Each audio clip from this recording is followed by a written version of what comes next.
दोस्तों आपको आप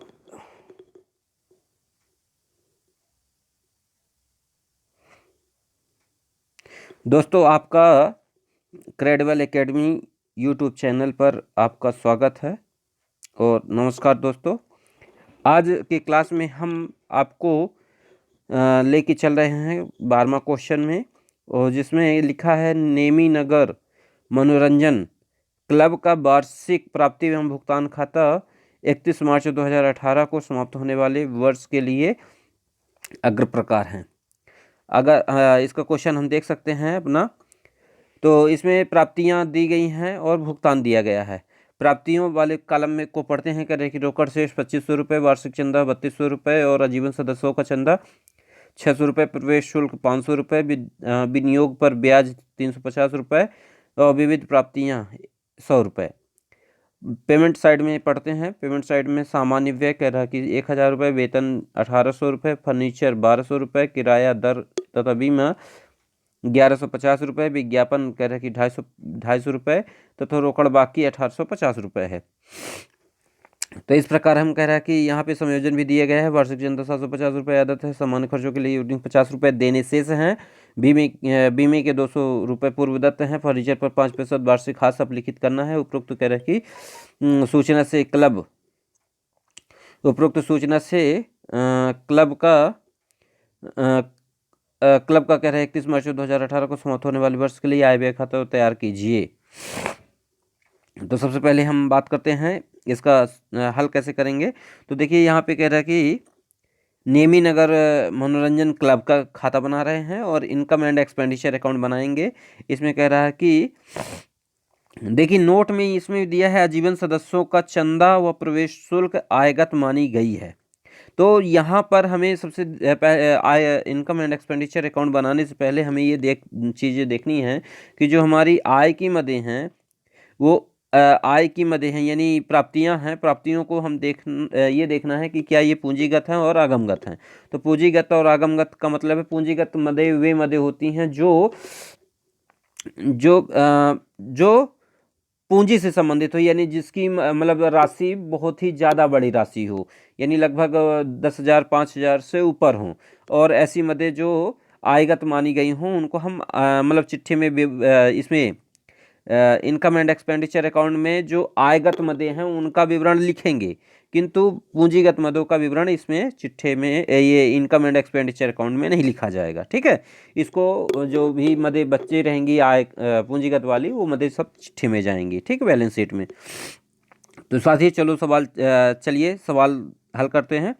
तो सबसे पहले यहाँ पे दिया है एक्सपेंडिचर में दिया है जनरल एक्सपेंसेस 1000 रुपये। अब यहाँ पे देखिए सामान्य खर्चों के लिए समायोजन 50 रुपये देने शेष हैं। तो ये हमारा आउटस्टैंडिंग कहलाएगा।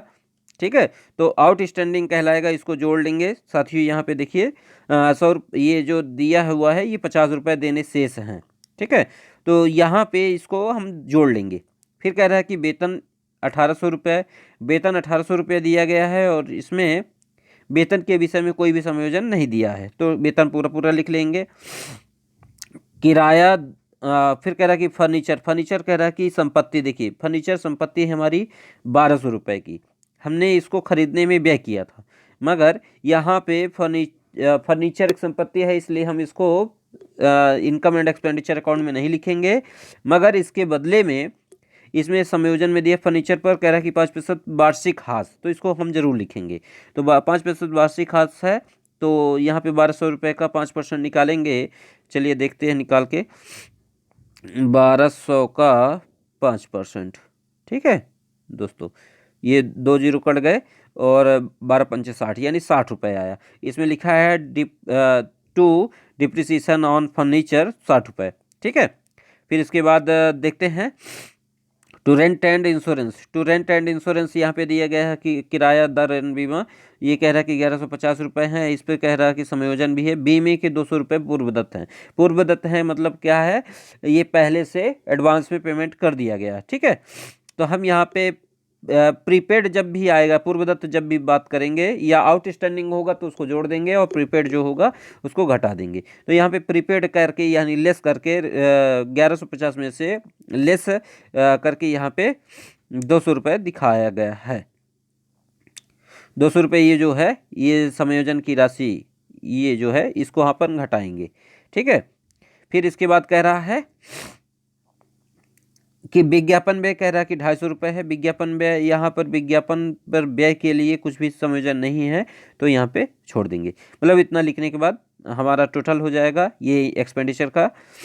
फिर इनकम साइड में चलते हैं। इनकम साइड में वार्षिक चंदा दिया गया। वार्षिक चंदा कितना दिया है? 3200 रुपये। तो 3200 रुपये में कह रहा है कि 750 रुपये अदत्त हैं। 750 रुपये अदत्त हैं का मतलब है इसमें जोड़ना पड़ेगा। तो सब्सक्रिप्शन बाय सब्सक्रिप्शन लिख के 3200 प्लस आउटस्टैंडिंग सब्सक्रिप्शन 750 रुपये, टोटल हो जाएगा 3950 रुपये। फिर कह रहा है जीवन सदस्यों का चंदा। यहाँ पे देखिए साथियों की चंदा व प्रवेश शुल्क आयगत मानी गई हैं। तो आजीवन सदस्यों का चंदा 600 रुपये है। तो 600 रुपये चंदा है आजीवन सदस्यों का चंदा। यहाँ पे लिखा है इसको पूंजीगत नहीं मानते हुए आयगत माना है और इसको लिख करके लाइफ मेंबरशिप लाइफ मेंबर इसका सब्सक्रिप्शन 600 रुपये। फिर कह रहा है कि प्रवेश शुल्क, यहाँ पे हमने देखा था, ये देख सकते हैं ये जो लाइन लगी हुई है लिखी हुई है प्रवेश शुल्क आयगत मानी गई। तो आयगत यहाँ पे प्रवेश शुल्क 500 रुपये है। तो 500 रुपये को हम यहाँ पे लिख रहे हैं। ठीक है, आयगत मानते हुए। विनियोग पर ब्याज, विनियोग पर ब्याज 350 रुपये है और इस पर कोई नहीं दिया गया है तो इसको लिख लेंगे। ये हमारे लिए क्या होगा? इनकम होगा। ठीक है, फिर कह रहा कि विविध प्राप्तियां रिसिप्ट 100 रुपये, इसको भी लिख लेंगे स्टैंडर्ड रिसिप्ट। इस प्रकार ये कह रहा है कि सवाल हमारा इनकम साइड की पश्चिम मदे हो गई पूरी और एक्सपेंडिचर साइड की मदे भी पूरी हो गई। इस प्रकार इसको हम जोड़ेंगे तो 5500 रुपये होगा।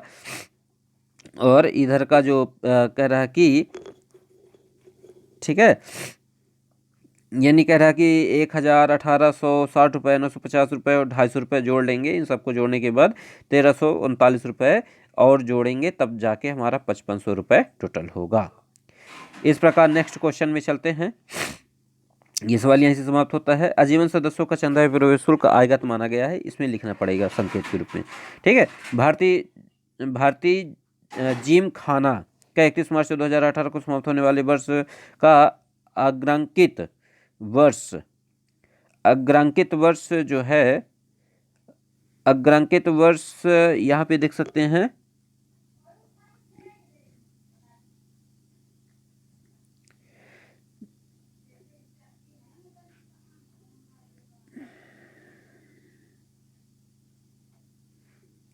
एक मिनट।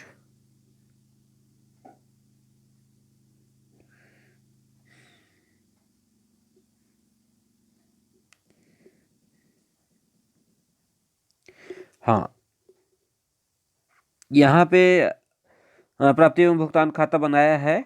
ठीक है ना, यहाँ पे प्राप्ति एवं भुगतान खाते का ये दिखाया गया है कि देखिए कह रहा है कि दान डोनेशन कह रहा है कि 50,000 रुपये है। जीवन सदस्य शुल्क कह रहा है कि 4,000 रुपये। तो चतुष्कोण कह रहा है कि खेल प्रतिद्वंद जो है ये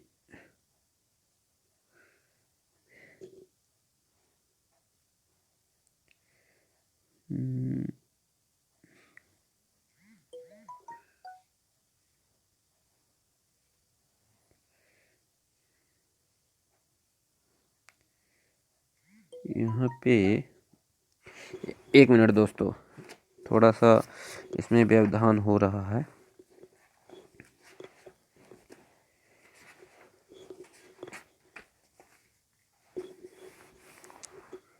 हाँ, तो यहाँ पे हम देखेंगे क्वेश्चन क्या है हमारा। भारतीय जिम खाना का 31 मार्च 2018 को समाप्त होने वाले वर्ष के लिए अग्रांकित प्राप्ति एवं भुगतान खाता तैयार कीजिए।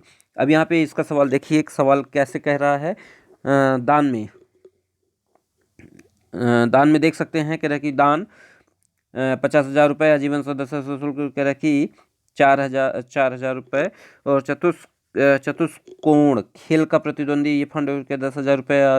आगम प्राप्तियाँ क्या दिया गया है, आगम प्राप्तियाँ ये देखिए ऊपर की जो राशि हैं ये क्या है, पूंजीगत राशि हैं, और आगमगत प्राप्तियाँ यहाँ पे दी गई हैं। चंदा कह रहा है कि 3200 रुपये, लॉकर्स किराया 100 रुपये, ब्याज कह रहा है कि 100 रुपये। आगम खेल में यहाँ पे क्रिकेट 400 रुपये, विविध 50 रुपये, टेनिस कह रहा है 350 रुपये, और बिलियर्ड्स जो है 200 रुपये। भवन कह रहा है कि भवन पे 40,000 रुपये, चतुष्कोण खेल प्रतिद्वंदिता का व्यय 900 रुपये, उपस्कर व्यय 2100 रुपये, वेतन कह रहा है कि 1800 रुपये, क्रिकेट 600 रुपये, टेनिस जो है 540, और कह रहे कि बीमा 31 दिसंबर 2018 तक का 360 रुपये, बगीचे का परिव्यय 170 रुपये, मुद्रण में लेखन जो है 30 रुपये, डाक 250 रुपये, अन्य व्यय 150 रुपये, विनियोग 18,000 रुपये, और शेष जो है 3500 रुपये। इस प्रकार हो जाएगा बैलेंस दोनों का 68,400 रुपये। वर्ष 2017-18 का 300 रुपये चंदा प्राप्त है तथा मार्च का 170 रुपये वेतन बकाया है। उक्त विवरण से कह रहे 31 मार्च 2018 को समाप्त होने वाले वर्ष के लिए उनके रहे कि आय व्यय खाता बनाइए। चलिए दोस्तों, इसका कह रहा है कि इंडियन जिम खाना की बात कर रहे हैं, इनकम एंड एक्सपेंडिचर अकाउंट बना रहे हैं for the year ending on 31 मार्च। सबसे पहले हम बात कर रहे हैं यहाँ पे एक्सपेंडिचर की। एक्सपेंडिचर यानी क्या होते हैं, व्यय होते हैं। तो व्यय में हम सबसे पहले क्या लिख रहे हैं, व्यय में देखिए सैलरी हमारी सबसे पहले दी गई है। सैलरी कह रहा है कि कितना है, 1800 रुपये है, ठीक है। और यहाँ पर वेतन बकाया देना बकाया है, तो आउटस्टैंडिंग 170 रुपये लिख लेंगे। यहाँ पे देखिए वेतन के बारे में दिया गया है 170 रुपये बकाया है, ठीक है। फिर कह रहा है कि इनकम मतलब एक्सपेंडिचर में ही हम बात करते हैं, तो यहाँ पर ये ठीक है वेतन ले लिया हमने। इसके अलावा इंश्योरेंस बीमा कितना है, 360 रुपये है, 360 रुपये बीमा का है, तो बीमा पूरा लिख दिया गया है 360 रुपये। अब कह रहा है कि क्या कह रहा है भैया, यहाँ पे जो बीमा की राशि है वो 360 दिखाई गई है, बिल्कुल सही है, ठीक है। ये जैसे आप देख सकते हैं यहाँ पे ये ठीक है 31 दिसंबर 2018 तक का बीमा जो होगा, कह रहा है कि 31 दिसंबर 2018 तक 360 रुपये है।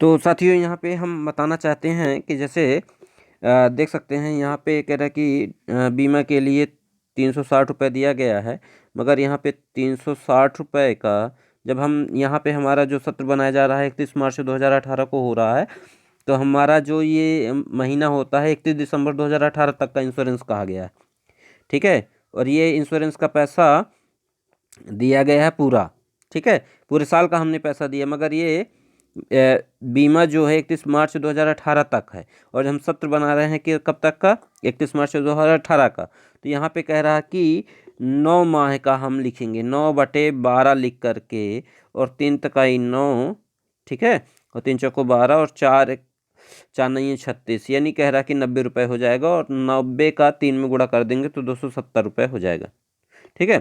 तो इस प्रकार कह रहा है कि 360 में से 270 रुपये घटा देंगे तो 90 रुपये जो है वो अभी का आएगा, यानी ये प्रीपेड है।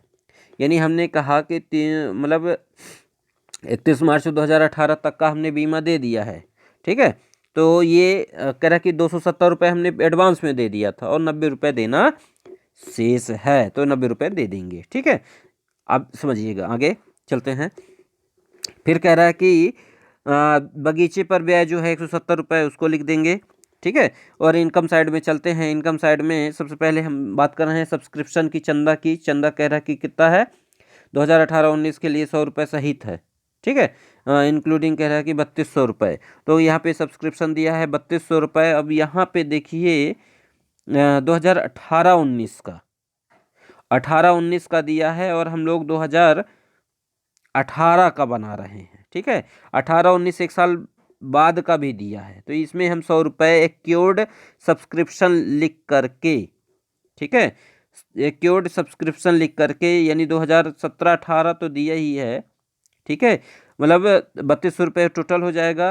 18-19 का भी 100 रुपये सहित 3200 रुपये, और साथ में एक क्योर्ड इनकम जो समायोजन में दिया गया है, आप देख सकते हैं यहाँ पे समायोजन में दिया गया है 300 रुपये चंदा अप्राप्त है। 300 रुपया चंदा प्राप्त है, तो उसको 100 रुपये हम यहाँ पे जोड़ लेंगे, और इस प्रकार हमारा 300 रुपये और जोड़ देंगे, 3500 रुपये हो जाएगा। और लेस कर रहे हैं यहाँ पे देखिए आप, 3500 रुपये टोटल हुआ, और फिर लेस कर रहा है एडवांस पेमेंट। एडवांस पेमेंट यहाँ पे प्रीपेड एक्सपेंसेस, यहाँ पे ये 100 रुपये जो आप देख रहे हैं, 100 रुपये सहित 2018-19 का ये एडवांस पेमेंट कहलाएगा, क्योंकि हम 2018 का ही बना रहे हैं, और जबकि ये 19 का भी पेमेंट कर रहा है, तो इसलिए एडवांस होगा, तो इसको हम घटा देंगे 100 रुपये। तो इस प्रकार हमारे पास 3400 रुपये हो जाएगा। फिर यहाँ पे आएगा लॉकर्स किराया। लॉकर्स किराया 100 रुपये है। आगे बात करते हैं लॉकर्स किराया की। लॉकर्स किराए के बाद जो हमारा रहेगा printing and stationery. Printing and stationery आप देख सकते हैं, प्रिंटिंग एंड स्टेशनरी एक व्यय है। व्यय की साइड में देखिए 30 रुपये लिखा हुआ है, तो इसको 30 रुपये लिख देंगे। फिर पोस्टेज डाक व्यय 250 रुपये है, 250 रुपये लिख देंगे। फिर इसके बाद अदर एक्सपेंसेस है, अदर एक्सपेंसेस कह रहा है कि 150 रुपये, 150 रुपये लिख देंगे। विनियोग जो है 18,000 रुपये, इसको हमने छोड़ दिया है, नहीं लिखा है, ठीक है। और साथ में हमारे और भी व्यय हैं, जैसे हम बात करते हैं क्रिकेट के लिए 600 रुपये क्रिकेट का लिख देंगे। टेनिस का व्यय है, टेनिस का व्यय, यानी हमें यहाँ पर आगमगत यानी व्ययों का लेखा करना है, और बाकी जो पूंजीगत व्यय रहेंगे उनको छोड़ देना है। तो टेनिस यहाँ पे 540 रुपये ये लिख देंगे। इसके अलावा इनकम साइड में आ जाते हैं, तो इनकम साइड में हम सबसे पहले लिखेंगे, इसके बाद बाय इंटरेस्ट ब्याज। इंटरेस्ट ब्याज कितना है? इंटरेस्ट ब्याज जो दिया गया है, इंटरेस्ट यहाँ पे देखिए ब्याज जो दिया गया है 100 रुपये। फिर इसके बाद यानी कह रहा है कि क्रिकेट मैच रिसीव्ड, यानी क्रिकेट से जो पैसा प्राप्त हुआ 400 रुपये, ठीक है। विविध से 50 रुपये, टेनिस से कह रहा है कि 350 रुपये, और बिलियर्ड्स से कह रहा है कि 200 रुपये। इस प्रकार जोड़ लेंगे, और जोड़ने के बाद 4600 रुपये टोटल हो जाएगा। इस सवाल में जो ऊपर के जो मदी थी, यानी दान हो गया, जीवन सदस्यता शुल्क हो गया, चतुष्कोण खेल प्रतिद्वंदी फंड हो गया, इन सबको हम छोड़ देंगे, क्योंकि ये पूंजीगत मदे हैं। इस वजह से पूंजीगत इन सवालों में आगम आय और व्यय खाते में हम पूंजीगत मदों का लेखा जोखा नहीं करते हैं, ठीक है दोस्तों। तो इस प्रकार इसका लेखा कर लेंगे। अभी एक सवाल और लेके आ रहे हैं, देखिए दीपचंद गार्डी धर्मार्थ संस्थान और इनका 31 मार्च 2018 को समाप्त होने वाले वर्ष के लिए कह रहा है कि प्राप्ति एवं भुगतान खाता बनाइए, ठीक है। प्राप्ति एवं भुगतान खाता कह रहा है कि प्राप्ति भुगतान खाता निम्नलिखित है, सॉरी आय व्यय खाता बनाने के लिए कह रहा है। तो ये सवाल दिया गया है, सवाल में दिया गया है, कह रहा है कि शेष निक्षेप खाता 5,000 रुपये, चालू खाता कह रहा है कि 2400 रुपये, हाथ में रोकड़ 300 रुपये, दान कह रहा है कि 8,000 रुपये, चंदा 400 रुपये, धन दान कोष की प्राप्तियाँ 15,000 रुपये, उक्त दान 6,000 रुपये, विनियोग पर ब्याज 9500 रुपये, निक्षेप पर ब्याज कह रहा है 150 रुपये, पुराने समाचारों की बिक्री 75 रुपये, धर्मादा 14,500 रुपये, क्रय की वेतन 2600 रुपये, किराया व कर 1200 रुपये, छपाई व्यय कह रहे 300 रुपये, डाक व तार डाक व्यय कह रहे 100 रुपये, विज्ञापन 250 रुपये, फर्नीचर 750 रुपये, बीमा 1,000 रुपये, उनके लिए विनियोग 14,000 रुपये, भवन हेतु पेशगी कह रहे कि 5,000 रुपये, शेष बैलेंस जो है कह रहे कि निक्षेप खाता 8,000 रुपये, चालू खाता 2,000 रुपये, हाथ में रोकड़ 725 रुपये। इस प्रकार समायोजन भी दिए गए हैं। समायोजन निम्नलिखित सूचनाओं को ध्यान में रखते हुए आय व्यय खाता बनाइए। कह रहे कि दान व उत्तरदान की आधी आय समझी जाए। कह रहा है कि दान व उत्तरदान की आधी आगम आय समझी जाए, आधी आगम आय समझी जाए, ठीक है। यानी कहने का मतलब है कि दान और उत्तरदान जो दिए गए हैं इसको आधा माना जाए, ठीक है।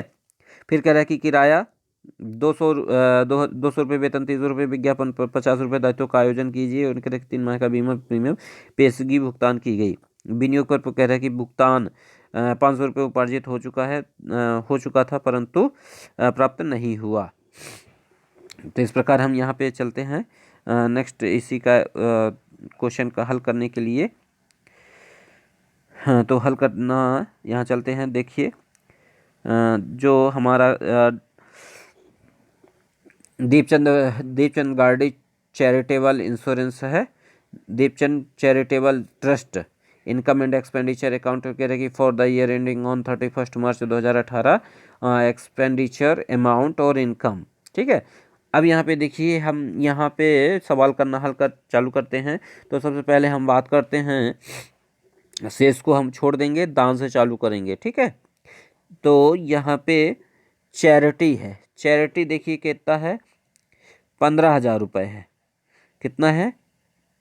चैरिटी, दान कोष की प्राप्तियाँ, चैरिटी है ना। तो यहाँ पे चैरिटी कह रहा कि 14,500 रुपये है, 14,500 रुपये। ठीक है, फिर ये भुगतान पक्ष की बात कर रहा हूँ मैं अभी। भुगतान पक्ष में से चैरिटी को 14,500 रुपये वेतन कह रहा कि 2600 रुपये है। इस पे संयोजन है, देखिए संयोजन क्या है कि कह रहा कि वेतन 300 रुपये कह रहा कि दायित्व का आयोजन करना है। तो यहाँ पे आउटस्टैंडिंग 300 रुपये जोड़ लेना है।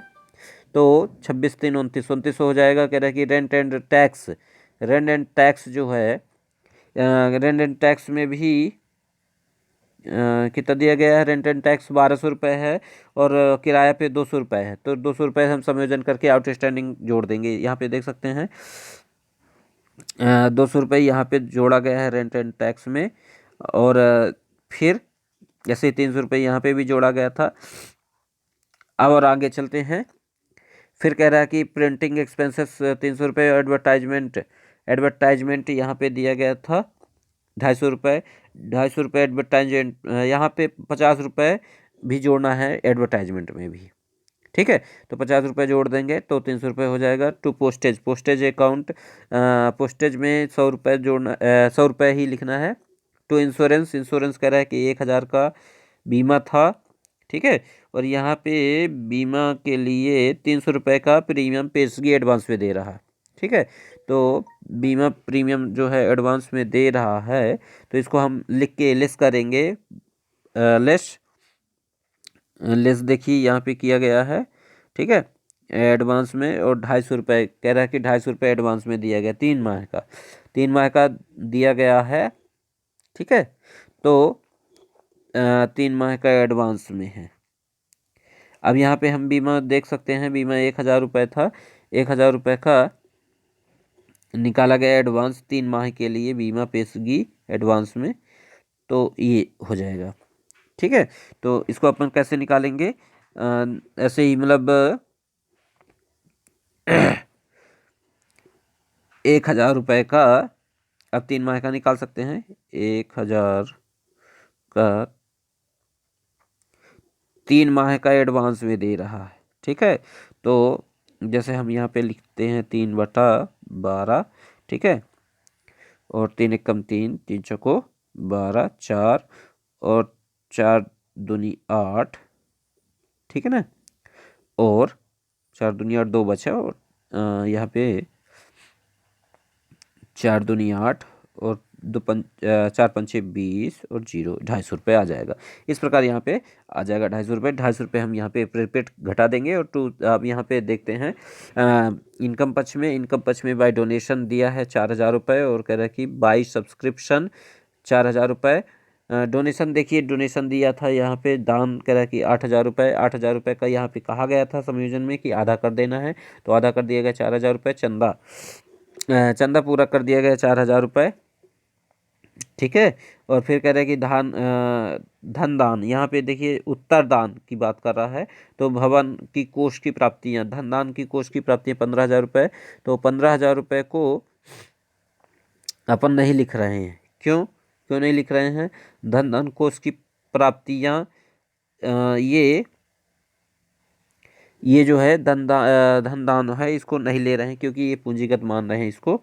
ठीक है। फिर कह रहा है उत्तरदान। उत्तरदान जो है 6,000 रुपये का 3,000 रुपये लिखा गया, लीजिए सी 1/2।